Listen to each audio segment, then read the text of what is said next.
army, van, defense, carry, jealous, true, garbage, claim, echo, media, make, crunch. 12 ordinary English words that can unlock millions of dollars in Bitcoin. And they're also why, according to researcher Jameson Lobb, over 100 people have been robbed, tortured, or killed. To understand why those words are so dangerous, start with what they actually are. A Bitcoin wallet is hierarchical deterministic, or HD, meaning every address, every private key is derived from one master secret. That secret is the seed, typically 128 to 256 bits of randomness. From that single number, the wallet generates an entire tree of keys. Lose the seed, lose the coins, copy the seed, copy the wallet.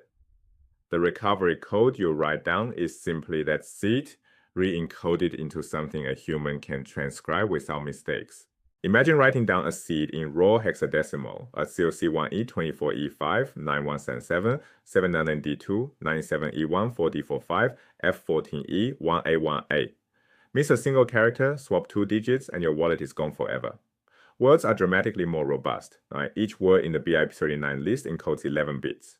12 words therefore carry 132 bits total, 128 bits of entropy plus a 4-bit checksum. That checksum is a built-in error check that rejects typos. The English word list is also chosen carefully so that similar-looking words don't collide. So the recovery phrase isn't cryptography at all. It's an encoding designed purely to reduce transcription errors. BIP39 is the dominant scheme. The flow generate random bytes, append a checksum computed from their hash, split into 11-bit chunks, map each chunk to a word from a 2048 word list. To recover the wallet, the words are concatenated and fed through key stretching, a slow hash function applied thousands of times, producing the final seed. Key stretching makes brute force attacks expensive. BIP39 is simple, ubiquitous, and supported by nearly every hardware wallet, but it's not the only approach. BIP39 isn't alone. Electrum version 2 embeds a version number inside the seed itself, so there's no dependence on a canonical word list.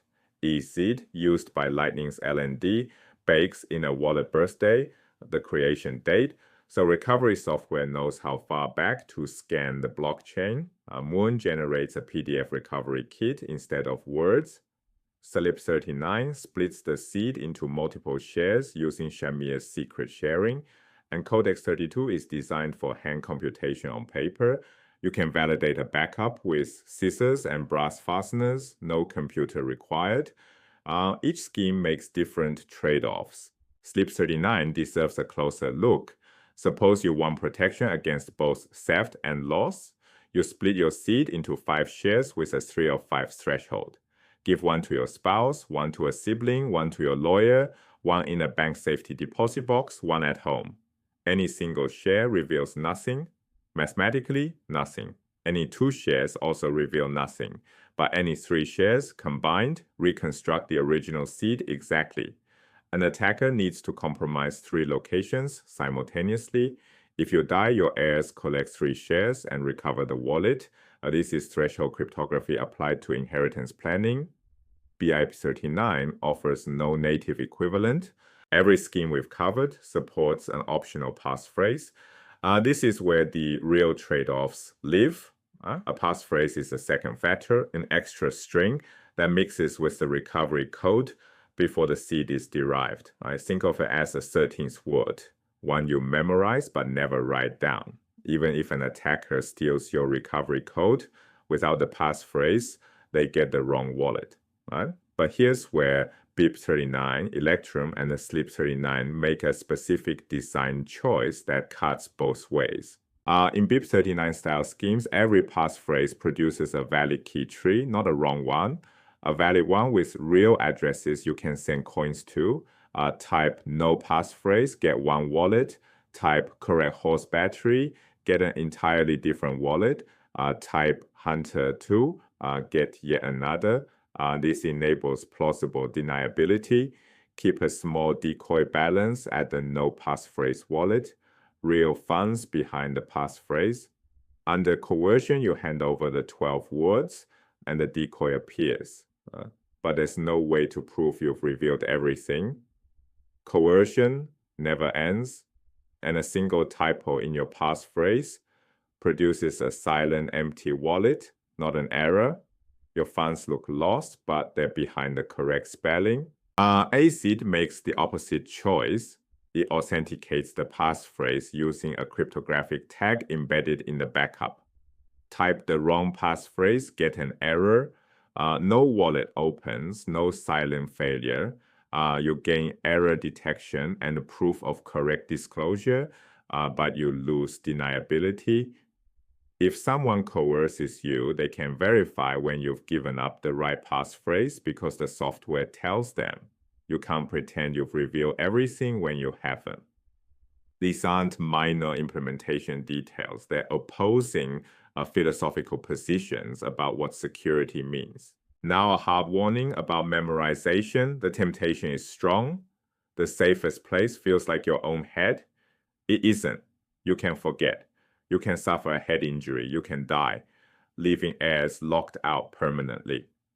And under coercion, memorization offers no protection. It just makes the torture longer. Written backups, stored in physically secure locations, stamped into steel, split across geographies, protected by SLIP 39 thresholds, survive all these scenarios. The cases Lob documented mostly involved people whose wealth was known and who had no credible way to prove they disclosed everything. Memorization didn't save them. Self-custody isn't just holding keys, it's choosing a threat model. If your adversary is a government demanding disclosure, BAP 39's deniability matters. If your adversary is your own future typo, Aezeed's error detection matters more. If your adversary is theft or sudden death, SLIP 39's threshold splitting wins. There is no universally best scheme, only best for whom, against what. Those 12 words aren't a password. They're a philosophical commitment about what you fear most. Choose deliberately, write carefully, and store the backup somewhere your future self and no one else can reach.